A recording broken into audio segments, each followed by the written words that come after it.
A warm welcome to everyone. Before we get started, I would like to go through some housekeeping items with you.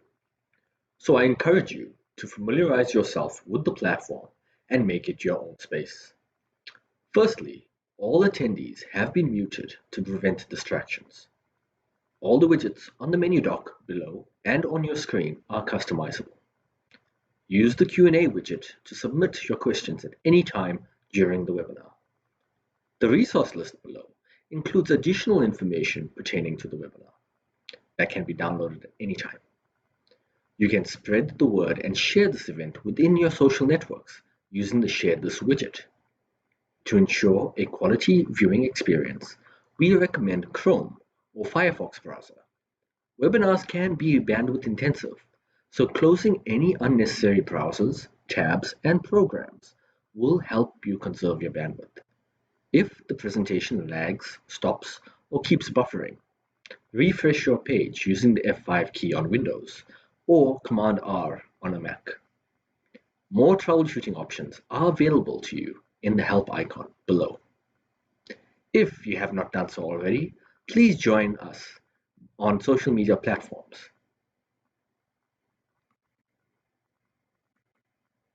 Without further ado, my name is Samir Alopi, Head of Technology at ISCube. I'm responsible for ensuring that our clients find the right digital solutions to their challenges. Welcome to the first episode of our Accelerate webinar series. Today's webinar is called Accelerate, Your Digital Transformation Journey, where I will highlight some key insights and considerations for your path towards Industry 4.0, as well as set the scene for upcoming episodes in the Accelerate series. By the end of the series, you will realize that no matter your end destination, we will take you there. For example, let's imagine you are part of this mission control room.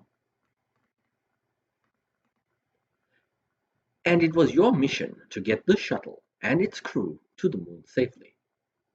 Things are going fairly according to plan when just over halfway into the journey, you receive a call from the crew. Hey, Houston, we've had a problem here. Can say again, please. Houston, we've had a problem. You and your teammates are now struck with panic as the mission has now changed. How do we get the crew back to Earth safely? The realizations and the impacts of the explosion become clearer. There are multiple systems failures. Their life support systems are in jeopardy. Their guidance systems of the shuttle have failed, bearing them off course and soon to be lost in space forever. A truly dire and unforeseen situation. But what if I told you it was possible to get the crew back home safely? By having the correct information, having the correct tools, having the correct team, all working together at the correct time. Unbelievable? Well, if you had not realized this yet, I am of course referring to the Apollo 13 incident of 1970. It was then that the ground control crew had a good knowledge of the components for the lunar module, which was not impacted by the explosion and was intended to take the astronauts from the shuttle to the moon. A plan was put in motion to use these components to repair the shuttle systems. This was not a simple plug-and-play situation, as each proposed configuration needed to be tested before instructions were issued to the crew. This test was actually achieved by repurposing the shuttle training simulator to carry out the various configuration scenarios. Since the training simulator was a complete physical replica of the actual shuttle, this is what made this possible. Once the ship was repaired, the ground team had to simulate and compute multiple trajectory options. With relief, the team were finally able to successfully navigate the shuttle around the moon and back home. Now, you can believe that this event is noted for being the most successful failure of all time. It proves that you should be prepared for the unexpected. In fact, a gentleman by the name of Dr. Michael Graves, inspired by this event, his work in plant life cycle management, and the 3D printing possibilities at the time, coined the label digital twin in 2002. Later, he worked with NASA to produce white papers on the subject. It was only a decade ago that the label digital twin became popular. And as of this year, we all witnessed the SpaceX shuttle launch from the comfort of our own homes. See how mission control centers have evolved since 1970? But interestingly enough, the Apollo 13 twin was not the only one to have emerged in that year. SimSci had implemented their first software-based twin in the refining industry. This twin focused on design, planning, and simulation, thus being able to realize future state changes of the plant and guide decision-making capabilities. And 50 years prior, the Foxborough company actually built their first industrial controller for the oil and gas industry. Here, the concept focused on monitoring and controlling the operations, thus being able to handle current state changes for the facility. So you have to ask yourself, if you are using software to control real-time processes or simulate future scenarios, you most likely have a digital twin. As you can see, Aviva has a long history of domain expertise. This valuable study of how the twin concept has evolved over history supports how we should be shaping the future of industry. With that, here are 10 things you should know about modern digital twins. Here we illustrate what is not new about digital twins and what is new. If you are using software systems today to manage state changes in real time, then you are already using a digital twin or already have a digital twin. We have been creating these digital replicas for a long time using proven modeling techniques. These models can be classified in many different ways. Here we show different examples. Visual representation for 3D prototyping in computer-aided design and plant lifecycle management. Mathematical representations for pattern recognition systems. Even data representation techniques, such as OEE report-based modeling. The model is and has always been the core to the digital twin. What is new are the capabilities to create, enhance, and govern these digital twins. And most importantly, at a scale that has not been seen possible before. And to do this, it is necessary to take a platform approach that allows you to extend and scale your existing investments in your digital twins and thus enable new ways of working. We have new ways for collecting data, new ways to persist and model the data, new ways for presenting and interacting with this data.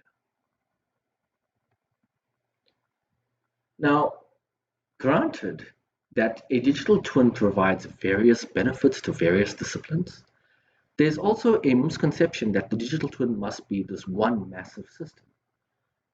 A lot has been written about digital twins over the past decade, and from all this literature, we can extract a few key attributes that make up a common consensus view.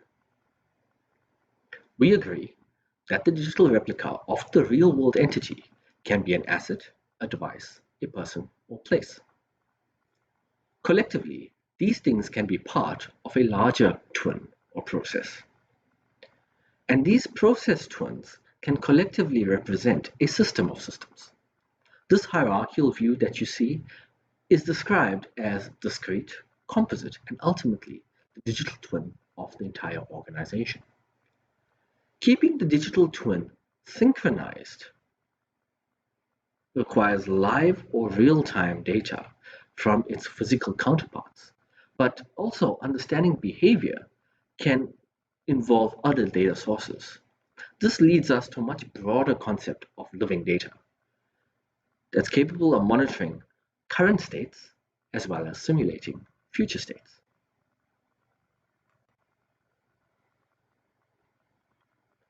As with any emerging concept, it often begins fragmented and with a lack of standardization. Industrial digital twins today look a lot like the picture on the left. They are disjointed, disarrayed, disconnected, and perhaps redundant. Many digital twins are being created. The real challenge is how are you going to integrate all these together? How to close the maturity gap? Remember, the goal is to understand state changes. State changes of what is happening now and what could happen in the near future. What is needed is a holistic life cycle approach. This life cycle highlights the stages an asset undergoes, that being the design, build, operate, and maintain stages. By taking these stages into consideration when designing your digital twins, your models will be aligned from conceptual design right through into operations and maintenance, thus enabling faster delivery and allowing your digital twins to manage state changes a lot better. The Accelerate series will present to you each stage of this lifecycle approach and uncover how technology will enable intelligent engineering of your digital twin. But you shouldn't get boxed in by technology. Since the underlying concept predates the label, we need to take a step back to understand digital twins within the context of the broader technology enablement trend. The gains in productivity parallel the growth in computational power, which have subsequently driven many technological advances over the last 30 decades. What we list here are just a few notable examples of innovation at each and every level of the computing platform. Because the digital twin isn't associated with any specific technology, it is more useful to think of it as this inflection point in the productivity journey, where all of these technologies converge to enable new ways of working. So innovation can result from new ways to experience how we interact with the information, new ways to model the real world and gain insights, new ways to share and collaborate both inside and outside the enterprise, new ways to sense and connect all manner of devices and systems. In other words, to get the most out of your digital twin initiative, a platform approach, once again, maximizes the possibilities to create value for your business, because it can leverage innovation at each layer of the digital architecture.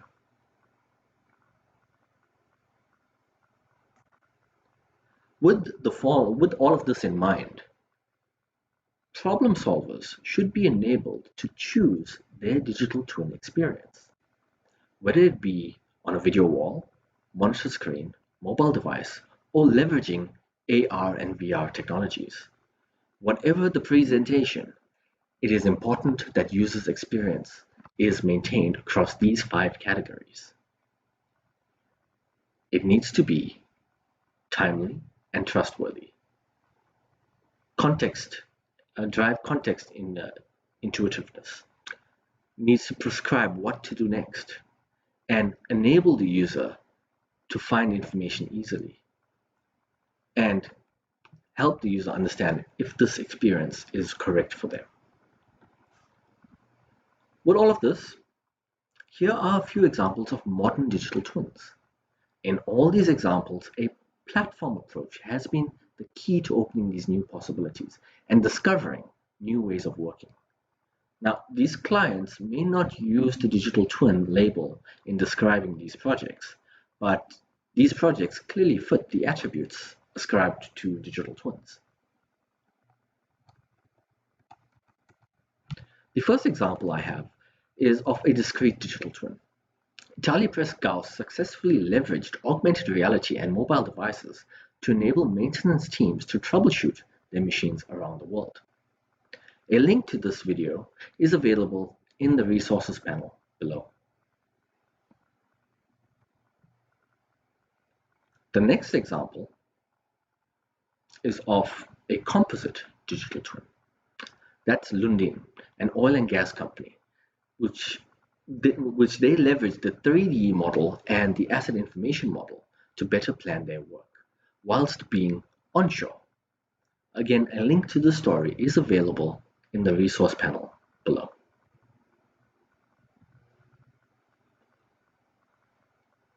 Lastly, a very popular example of the organizational digital twin. Abu Dhabi National Oil Company has over 10 million tags from real-time sensors displaying more than 200,000 data points for operational visibility into their 14 companies across their value chain in a central command center. I'm sure you've all seen this success story, but if you haven't, a link has been provided below. To summarize, 10 things that you should know. The label is new, the core concept of a digital twin is not. The digital twin can exist in two states, the current state being able to monitor and control, and the future state to be able to design, plan, and simulate. There is a hierarchy: discrete, composite, and organization. It is a system of systems and not just one big system. It is technology agnostic, so it exploits innovation at every level. You need to think broader and holistically and focus on new ways of working and not just the technology.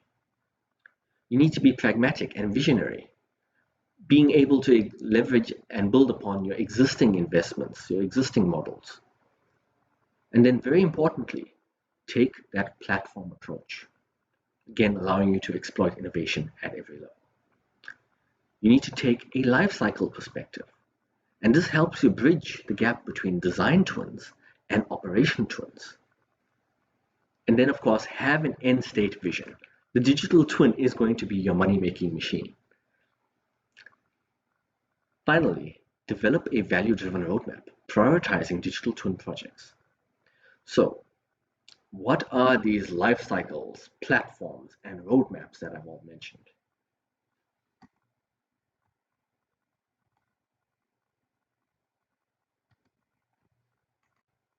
It's the key reason why we are launching Accelerate, to accelerate your digital transformation journey. As mentioned, this life cycle approach is required for shaping digital twins of the future. And Aviva has the software platforms to make your digital twin concept a reality. Aviva's broad portfolio fully covers every stage of the engineering, operations, and maintenance life cycles for your assets. Aviva's engineering platform aims to deliver capital projects to operations efficiently, on time, and on budget. Aviva's operations platform aims to eliminate value leaks, increase operational efficiency, and maximize collaboration. Finally, the performance platform aims to balance operating expenses and risk to optimize the supply chain, production, and asset performance. The Accelerate series will focus on each stage of these asset life cycles, from engineering through operations and into performance. Throughout the series, we will showcase how you can leverage models developed in former life cycle stages in an effort to accelerate the development process, as well as highlight key considerations for stages further down the development process. The engineering track appeals to engineers of various disciplines, such as process, piping, structural, civil, electrical, and the like, as well as engineering project managers and consultants. The operations track will appeal to control engineers, software engineers, plant managers, and other plant personnel, IT, and business improvement. The performance track is for reliability engineers, maintenance engineers, planners, and schedulers. Of course, your discipline doesn't matter here. You're welcome to attend all of these sessions and become a digital transformation leader within your organization. Now, all of this is a wealth of information. Hence, we will be presenting each life cycle stage as a bite-sized episode, roughly 20 to 30 minutes long. We will include resources for additional content, and since we do have a large audience in attendance, we have decided to address the most notable questions during a dedicated Q&A session. Should you post a question, you will receive a response within 48 hours by email, as well as an invite to attend the next Q&A session. Now, I won't be the only one taking you through this entire journey. I proudly introduce to you my co-pilots, Dean Nell, who will be steering the engineering track, and Ziz Ziba, who steers the performance track. Together, we will take you into Industry 4.0. Thus, we have reached the end of our webinar, and I want to thank each and every one of you for attending today. I hope that this was valuable for you. I encourage you to register for our upcoming webinars in our Accelerate series. Please complete our survey below so that we can continue improving our webinars for you. This webinar will be available on demand, and you will receive a link via social media and via email within 24 hours. So feel free to share this link with your colleagues in case they have missed it. Again, all questions will be answered by email within 48 hours or at our live Q&A session, next scheduled for the 27th of November. I look forward to seeing you all at our next webinar. Have a great day and be safe. Thank you.